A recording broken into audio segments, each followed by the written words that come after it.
Voltamos com o TV Câmara Entrevista, hoje recebendo aqui o professor Eliseu Silva, professor de comunicação social, mestre em artes visuais. Estamos conversando sobre a regulação da mídia e também o papel dos meios de comunicação de massa, da imprensa em nosso país.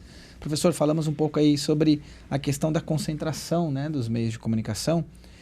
Quando esse assunto começou a surgir, uma possível regulação, né, dos meios pelo governo federal, muitas pessoas já acusam que isso é uma espécie de censura ou uma tentativa do governo, de um determinado governo, em cercear a liberdade de imprensa. Isso quase nunca é visto como uma política de Estado, como uma questão para salvaguardar alguns direitos da democracia. É sempre visto no sentido de censurar, de reprimir e diminuir o espaço dos meios de comunicação. Como que a gente faz para entrar nessa discussão de uma forma mais clara e objetiva? Muito bem, Elton. O nosso problema, né, o que torna essa discussão muito complicada, é que isso chega à sociedade justamente por meio dos meios de comunicação de massa, da mídia estabelecida, e uma regulação da mídia não interessa às empresas de mídia neste momento, né, porque para elas o modelo que existe hoje é muito melhor. Embora saibamos que efetivamente esse modelo ele não contempla os interesses da sociedade, né?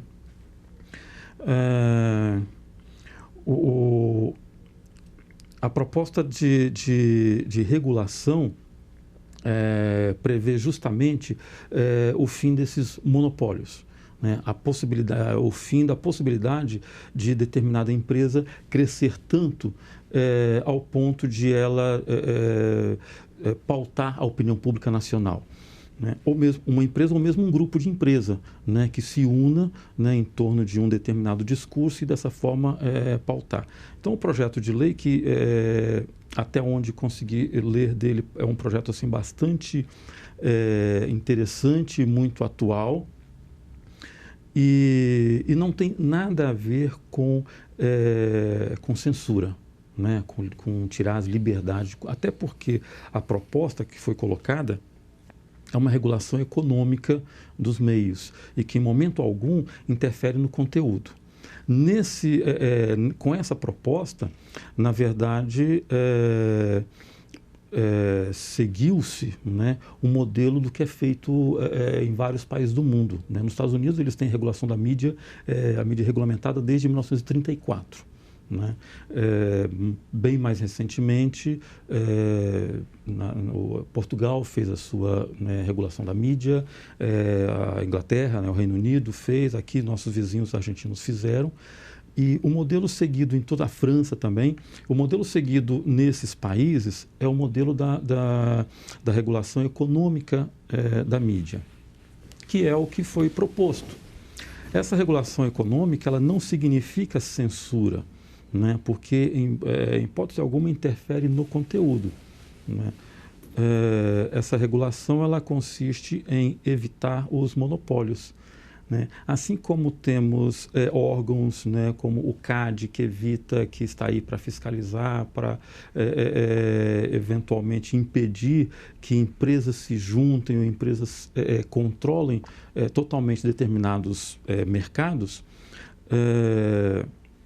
Essa proposta de regulação visa né, quebrar os monopólios que hoje existem, né? Fazer com que haja efetivamente maior democratização, né, dos meios de comunicação, que mais grupos, né, não necessariamente grupo aliado de governo A ou governo B, né, mas que todas as vozes da sociedade possam ter os seus meios de falar com a sociedade, né? Posso ter os seus meios de propagar conteúdos. E isso pressupõe que as empresas de mídia não sejam tão grandes, né? pressupõe, por exemplo, também que não possa haver o que se chamam de propriedade cruzada, que é a mesma empresa, ela é dona de um canal de TV, ela é dona de jornais, ela é dona de revistas, ela é dona de emissoras de rádio, internet, né, portais de internet. Quer dizer, você cria né, essa lógica, né, cria um mecanismo que o cara colocar ali, ele simplesmente vai alcançar todo mundo. Né? Porque ele controla todos os meios. Né? Então, pela regulação da mídia, isso seria impedido. Né? Né? Destaque-se, né? Ele seria impedido que na mesma praça ele tenha um canal de TV, por exemplo, e um jornal impresso. Ele pode ter jornal impresso, mas em outra praça, né? Em outra localidade. Né? Mas nas mesmas praças, não. Né? E, ao mesmo tempo, promoveria o surgimento de outros veículos, apoio para que surgissem outros veículos, sejam impressos, seja de mídia eletrônica, rádio, TV, enfim. Né?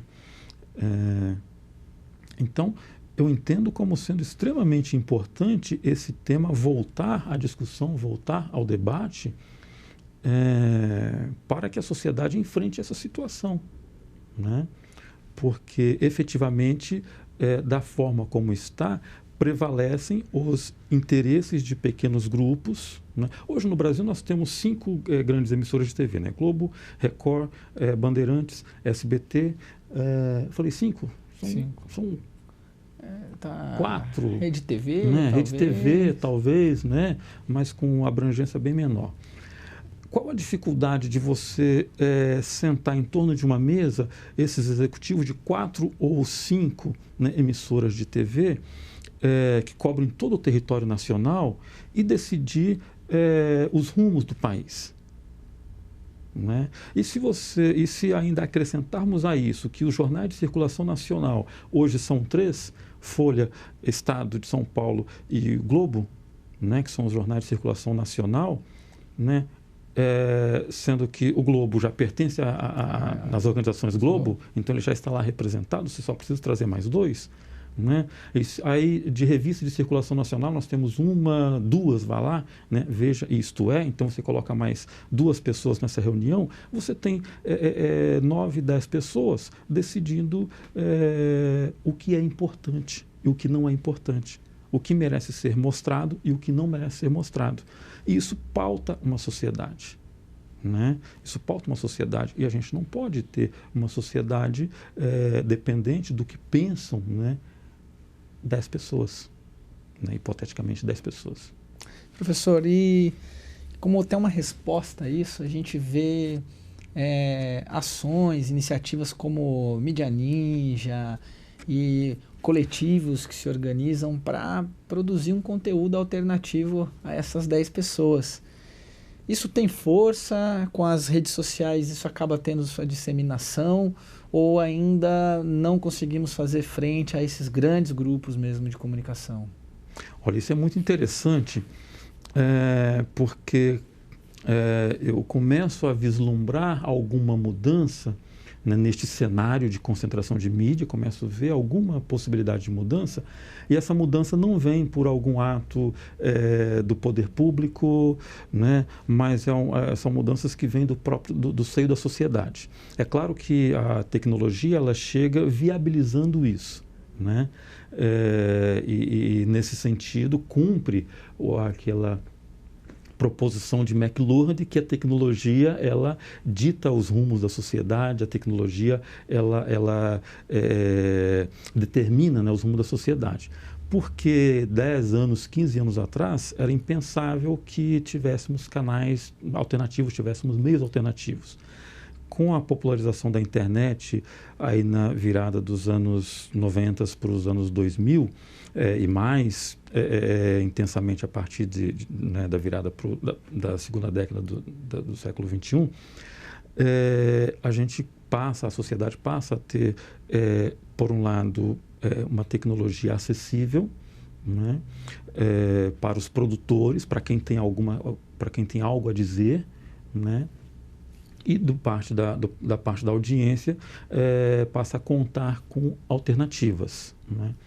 Então, e os efeitos disso já podem ser sentidos, né? Se a gente for considerar que lá nos anos 90, um jornal nacional da Globo batia picos de 87% de audiência, né? E hoje, quando eles conseguem 32, 33 pontos de audiência, já é motivo de comemoração.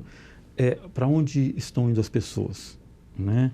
Por que as pessoas estão desligando a televisão? Se lá, né, 20 anos atrás, numa edição de domingo, o Estadão tirava 600 mil, 800 mil exemplares, né, do jornal, hoje, eu não sei os números exatos, mas tira um terço disso, né? Para onde estão indo as pessoas, os leitores, né? As pessoas estão indo para a internet.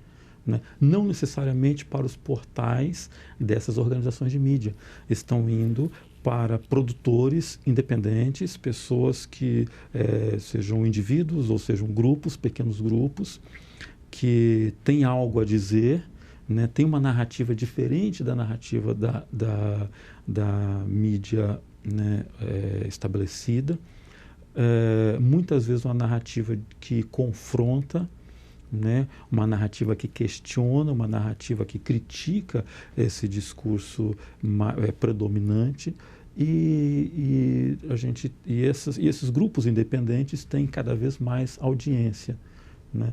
Ou seja, embora seja algo ainda incipiente, algo ainda pequeno, podemos dizer assim, mas a gente vislumbra por aí caminhos para a democratização do acesso à informação, caminhos para a democratização da mídia. E quem viabiliza isso é a tecnologia e grupos, né, interessados em participar do grande debate nacional que se utilizam dessas tecnologias para produzir e difundir conteúdos. Professor, você acha coincidência que nesse momento que a gente está falando de toda essa transformação da forma de acessar o conteúdo, e todas essas transformações passam necessariamente pela internet, vem à tona a discussão da limitação da banda larga residencial, transformando ela no mesmo modelo que a gente tem no celular, né? Para quem está em casa assistindo, você teria um limite, igual no seu celular. Quando você utilizou aquele seu pacote de dados, o celular para ou reduz a velocidade. Sua internet da sua casa vai ser assim agora também. Quer dizer, nitidamente isso vai prejudicar os Netflix da vida, as pessoas que gostam de jogar ou que estão sempre conectadas. É coincidência que essas discussões venham à tona num momento como esse? Ou é muita teoria da conspiração minha dizer que não? Me parece que não é coincidência por dois motivos. Aliás, eu tenho a impressão de que na minha casa já andaram reduzindo, né? Eu uso bastante e me parece que já andaram reduzindo. Eu não sei, não fui avisado de nada, mas me parece. Mas eu penso que tem a ver, sim, não considero como teoria da conspiração, por duas razões. Primeiro que quando você tem uma mudança de paradigmas no nível federal, né, uma mudança de objetivos no nível federal, você toma certas decisões, né, são tomadas certas decisões que liberam as empresas para elas fazerem mais capital, para elas conseguirem ganhar mais, né, geralmente em detrimento dos direitos do consumidor. Então, elas foram liberadas para fazer isso, né? Antes dessa virada, né, do governo, que eu espero seja provisório,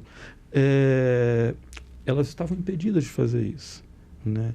E o novo governo que assume, imediatamente libera as empresas de telefonia, né, e provedores de sinal de internet para fazer isso, né? E com isso, o que vai vir, né, logo aí à frente? Vão vir os pacotes, né, que cada um vai ter que comprar. Falou, se você usa tanto de banda, você vai ter que pagar mais do que isso, tal, e isso reforça o caixa das empresas. Ponto. Esse é um aspecto, né, perfeitamente compreensível.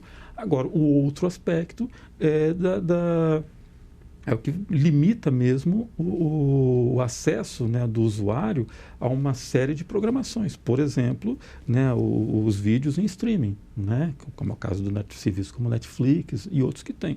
Quer dizer, se o indivíduo tem uma cota se o indivíduo tem uma cota, né, o cidadão tem uma cota de internet que ele pode usar, e a gente sabe que os vídeos em streaming consomem, né, um volume de dados assim imenso, um tráfego de dados imenso, ele sendo impedido de seguir, para onde ele vai voltar? Ele volta para a televisão. Né? Na televisão, ele volta a dar audiência para a televisão e estanca, ainda que momentaneamente, aquela audiência, aqueles índices em declínio. Né? Aí, quando a gente pesquisa e descobre que as organizações Globo, né, são donas de uma cota da NET, por exemplo, né, que fornece, inclusive, serviços de acesso à internet, as coisas começam a fazer sentido. Né?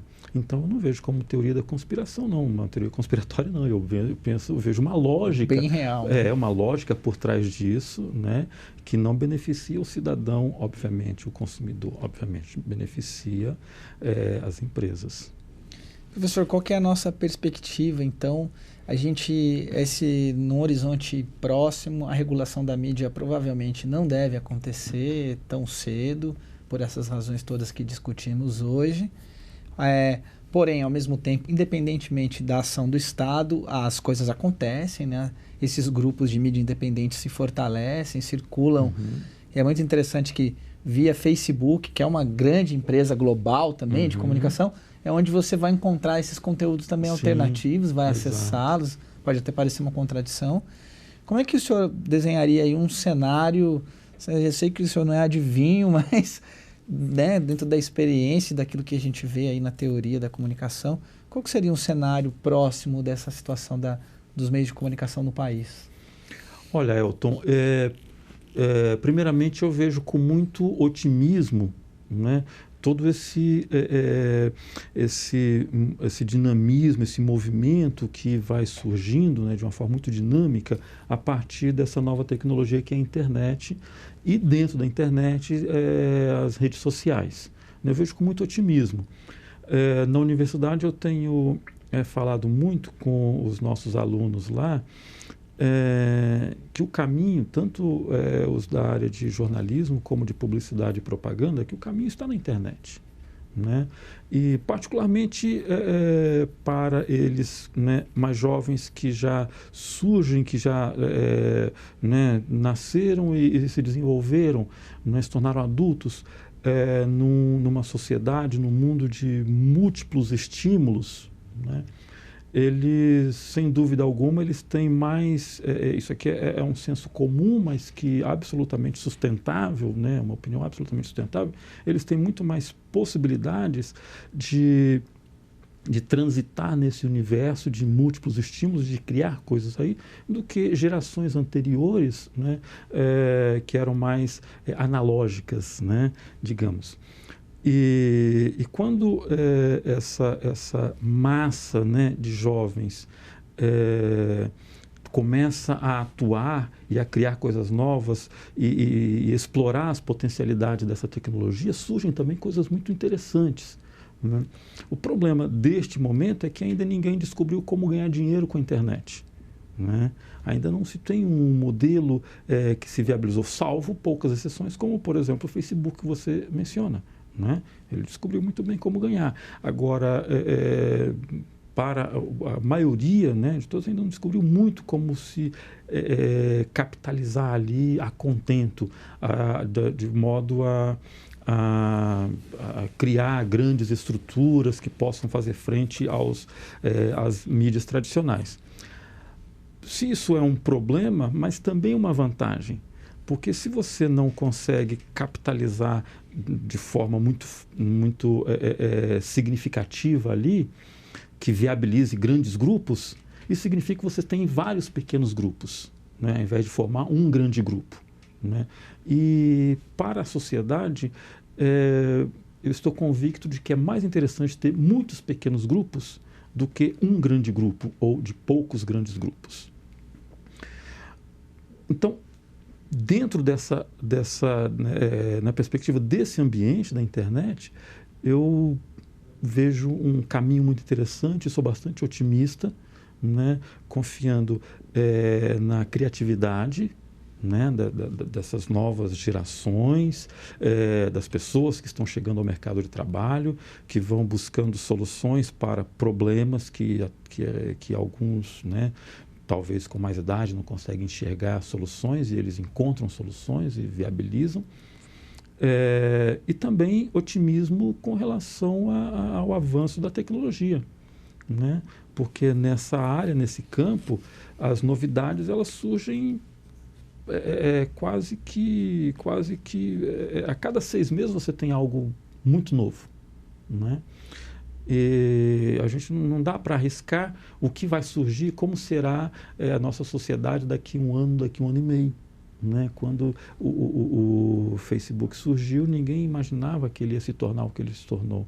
E aí depois vem outras coisas como Instagram, né, que vai explorar outro lado, né, da interação social. Aí vem o WhatsApp que, né, aprofunda ainda mais. Né? Então não dá para saber o que virá. Né? Agora, insisto, sou bastante otimista na capacidade dos nossos jovens, dos nossos profissionais, tanto da área tecnológica quanto de mídia, na elaboração, né, de ferramentas que mantida essa lógica de pequenos grupos, né, múltiplos, né, muitos grupos pequenos produzindo, isso efetivamente caminha na direção de uma maior democratização do acesso à informação, que é o objetivo que a gente busca. Né? Muito bem. Gostaria de agradecer muito a sua presença, professor. Conversei com o professor Eliseu Silva, professor de comunicação social, também mestre em artes visuais. Gostaria que o senhor fizesse o seu encerramento, então, mais alguma coisa que ficou aí que a gente deixou escapar nesse nosso bate-papo? Olha, eu só quero reafirmar essa confiança na capacidade do jovem, né? Porque se já é natural da juventude romper paradigmas, né, de quebrar com as coisas estabelecidas, de romper com as coisas estabelecidas e buscar novos horizontes, hoje a tecnologia permite isso, e não apenas a tecnologia permite isso, como a sociedade precisa disso. Né? Então, que invistam, que se dediquem a isso, que se associem a grupos que já estão, né, a pessoas e grupos que já estão atuando no mercado, e que contribuam cada vez mais para expandir esse horizonte, essa fronteira. E se não vier uma regulação da mídia pelas vias esperadas, que seria o poder público, né? Então que deixem que ela se torne anacrônica, envelhecida, que ela né, se torne lá obsoleta, como já está ocorrendo a obsolescência dela, e vamos criar coisas novas, outros canais, e eu penso que o caminho é por aí. Muito bem. E você, obrigado pela sua audiência aqui na TV Câmara Jacareí. Conversamos hoje sobre a regulação da mídia. Esse foi o programa TV Câmara Entrevista. Nos vemos no próximo programa.